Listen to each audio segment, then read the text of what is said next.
Ibrahim Traor, pemimpin muda yang mengguncang dunia, kembalikan 292 triliun untuk rakyat. Di belahan Afrika Barat, sebuah kisah baru sedang ditulis. Bukan tentang perang, kelaparan, atau kemiskinan yang sering melekat pada citra benua ini, melainkan tentang harapan yang menyala terang di tengah badai. Kisah ini lahir dari keberanian seorang pemimpin muda bernama Ibrahim Traor, Presiden Burkina Faso, yang namanya kini menggema hingga ke berbagai penjuru dunia. Burkina Faso, negeri yang dianugerahi kekayaan alam luar biasa, terutama emas, selama puluhan tahun justru terjebak dalam kemiskinan yang menjerat rakyatnya.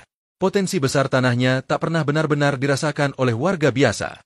Sumber daya yang seharusnya menjadi berkah malah menjadi kutukan, karena hasilnya mengalir ke luar negeri, jatuh ke tangan segelintir elit atau perusahaan asing. Namun, Ibrahim Traor hadir membawa semangat berbeda. Terpilih di usia yang masih sangat muda, ia berdiri tegak melawan arus, berani menentang kepentingan besar demi satu tujuan, mengembalikan kekayaan negeri kepada rakyatnya. Janji itu bukan sekadar retorika politik, tetapi janji yang ia penuhi dengan tindakan nyata. Dalam waktu singkat, ia mengumumkan langkah yang membuat dunia menoleh.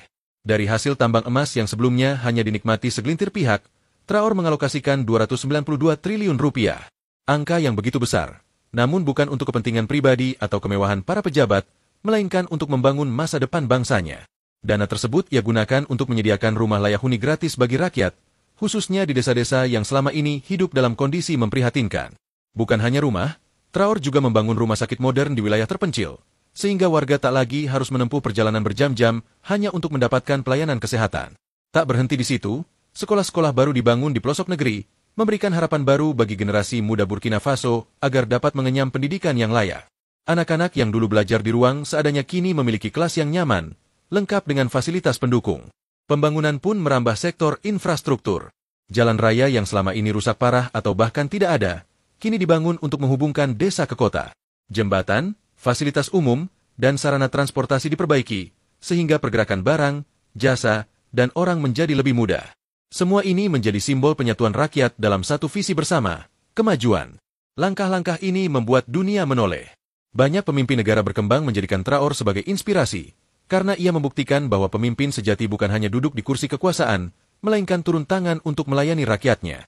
Ia memperlihatkan bahwa kekayaan negeri, jika dikelola dengan hati yang tulus dan visi yang jelas, bisa benar-benar kembali kepada rakyat, bukan menghilang entah kemana.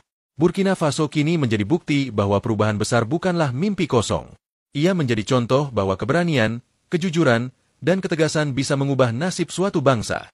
Ibrahim Traor telah menunjukkan, di tengah dunia yang seringkali skeptis terhadap politik, bahwa masih ada pemimpin yang memegang teguh prinsip, kekuasaan adalah amanah, bukan kesempatan untuk memperkaya diri. Lalu, pertanyaannya pun menggantung di udara, menggugah hati setiap orang yang mendengarnya. Kapan negeri ini memiliki presiden seperti beliau?